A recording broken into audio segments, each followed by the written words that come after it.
drones are fun. We would love drones sent to our office building, FYI. It'd be nice to like drop something off on a desk with a drone instead of walking over there.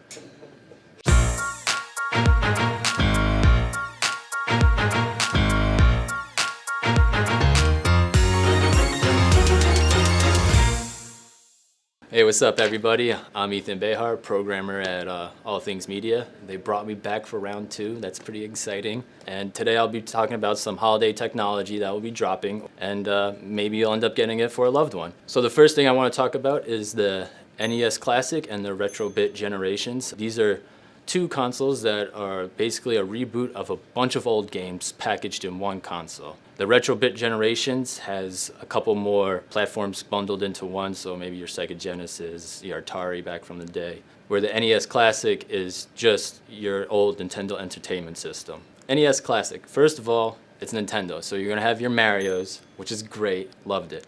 Zeldas, not a big fan of the Zeldas, but I know a lot of people are. Now for a little bit more on the Retro Bit, right off the bat, it has over 100 game titles to start with. Comes from various consoles. Another great thing about the Retro Bit generations, if you have 2 daughters, 2 sons, 2 children, it comes with 2 controllers out of the box, so they're both satisfied right there with one present.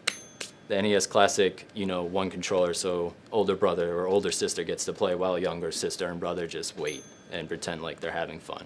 So I guess what makes both of these consoles more popular between the older generations, it's really hard to find these consoles in a working state and these games in a working state. So the fact that you could go back to Battletoads for the NES Classic, try to redeem yourself 16, 20, 30 years later. It wouldn't be 30 years later, that's bad math on my part. But the fact that you could go back to redeem yourself because you never got past the first level of Battletoads, I think that's pretty cool. Something that we couldn't do back in the day, save files, but now with these consoles we'll be able to, and that's gonna like make our lives better. We'll be moving on to our next subject, which is the Amazon Echo versus the Sonos Play 1. First off, I just want to clarify, I think the Echo and the Sonos Play are being compared against each other when they shouldn't be.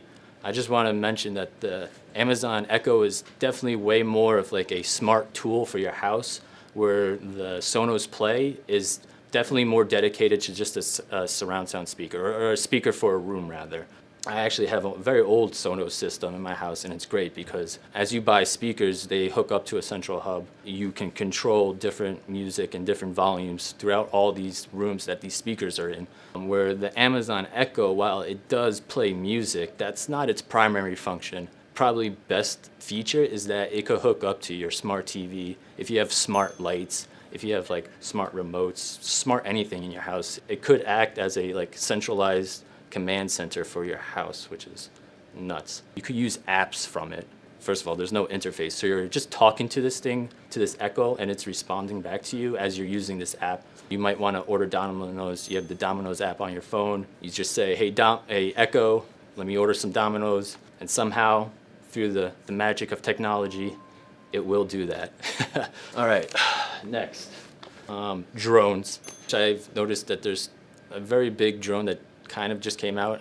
It's the DJI Mavic drone.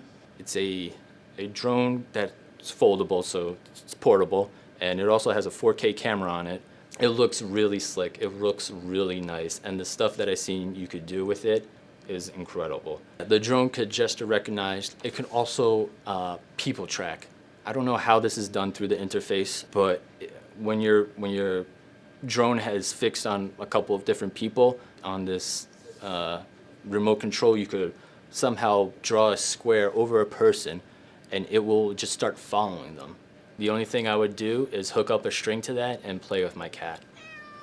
Have it fly backwards and so it could film my cat, and then I'll upload it to the internet and get all the imaginary internet points I deserve. So there's another drone I want to talk about. It's called the Unique Breeze. It seemed to be very more beginner drone friendly, family oriented, and very like group oriented. Their advertisements were very much like taking dronies with your family.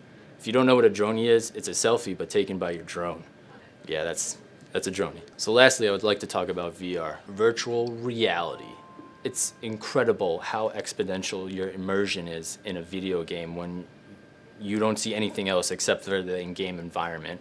There's Three VR systems I would like to talk about and one honorable mention. Right off the bat, the honorable mention is the Samsung Gear. Probably your easiest way to achieve VR and your cheapest way to achieve VR if you already have a Samsung device.